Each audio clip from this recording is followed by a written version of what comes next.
वडिलोपर्जित शेतजमिनीच्या रस्त्यासाठी 4 दिवसापासून कोल्हापूर जिल्हाधिकारी कार्यालयासमोर उपोषण. शिये तालुका करवीर जिल्हा कोल्हापूर येथील दिनकर शंकर पवार व बाळकृष्ण दिनकर पवार यांनी त्यांच्या वडिलोपर्जित शेतजमिनीकडे जाणाऱ्या वहिवाटीच्या रस्त्यावरील अडथळे हटवून न्याय मिळावा या मागणीसाठी कोल्हापूर येथील जिल्हाधिकारी कार्यालयासमोर मागील 4 दिवसापासून उपोषण सुरू केले आहे. पवार कुटुंबियाच्या म्हणण्यानुसार सर्वे नंबर 269चा 2-1 ते 269-2-7 या जमिनीकडे जाणारा रस्ता गावठाण गट नंबर 283 मधून जात असून गेल्या 30 ते 40 वर्षापासून त्यांचा वापर सुरू आहे. मात्र 6 जून 2023 रोजी काकासो शंभूराव पवार व त्यांच्या कुटुंबियांनी सिमेंट विटाची भिंत व लोखंडी गेट उभारून हा रस्ता बंद केल्याचा आरोप करण्यात आला आहे. या प्रकरणी तहसीलदार करवीर यांनी चौकशी करून 11 मार्च 2024 रोजी रस्ता खुला करण्याचे आदेश दिले होते.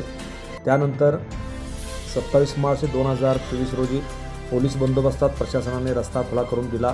मात्र काही दिवसातच पुन्हा लोखंडी गेट व लोखंडी रॉड लावून रस्त्यावर अडथळा निर्माण करण्यात आल्याचा आरोप तक्रारदारांनी केला आहे.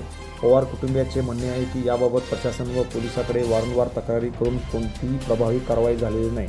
पोलीस ठाण्यात तक्रार दाखल करण्याचाही प्रयत्न झाला, मात्र तक्रार नोंदवून घेतली जात नसल्याचा आरोप त्यांनी केला आहे. दरम्यान न्याय मिळावा व रस्ता कायमस्वरूपी खुला करून संबंधितांवर कारवाई करावी या मागणीसाठी पवार कुटुंबियांनी जिल्हाधिकारी कार्यालयासमोर उपोषण सुरू केले असून उपोषणाचा आज 4था दिवस आहे. प्रशासनाने तातडीने दखल घेऊन या प्रकरणाचा निकाल लावावा अशी मागणी उपोषणकर्त्यांनी केली आहे.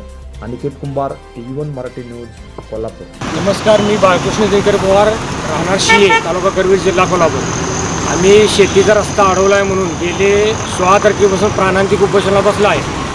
काकासो शंभूराव पवार यांनी माननीय तहसीलदार करवीर यांनी 2025 साली आदेश केला होता की सदरचा रस्ता हा शेतीसाठी खुला करण्यात आला होता. तरी त्याच्यावर जाऊन त्यानं परत रस्ता अडवणूक केला आणि RCC बांधकाम केले.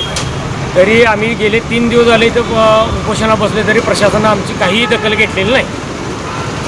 बघू शकता आपण, आता जवळजवळ आज यांचा उपोषणचा 14 दिवस आहे आणि या ठिकाणी जिल्हाधिकारी साहेबांनी यांची दखल घेतली नाही. तर मी जिल्हाधिकारी साहेबांना विनंती करतोय की यांची दखल लवकरात लवकर घ्यावी. आता याचे आपण फोटोग्राफ्स वगैरे आणि कागदपत्र हे दाखवतात ते आपण आता बघूया. या ठिकाणी बघू शकता ही रस्त्याची अडवणूक कशा प्रकारे झाल्या, त्याचे यांच्याकडे सगळे फोटोग्राफ्स वगैरे आहेत आणि ही यांची जमिनीची कागदपत्र वगैरे आहेत. बघू शकता या ठिकाणी सामान्य शेतकऱ्याला सरकारने आणि जिल्हाधिकारी माननीय कोल्हापूरने न्याय दिला पाहिजे. आदेश पहिला हा आदेश बघा, म्हणजे सामान्य माणसाची प्रशासन दखल घेत नाही हे पण तुम्ही बघू शकताय.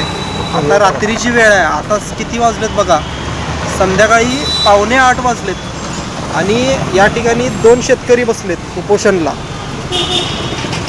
तर बघा प्रशासन काय करतंय आणि सरकार काय करतंय.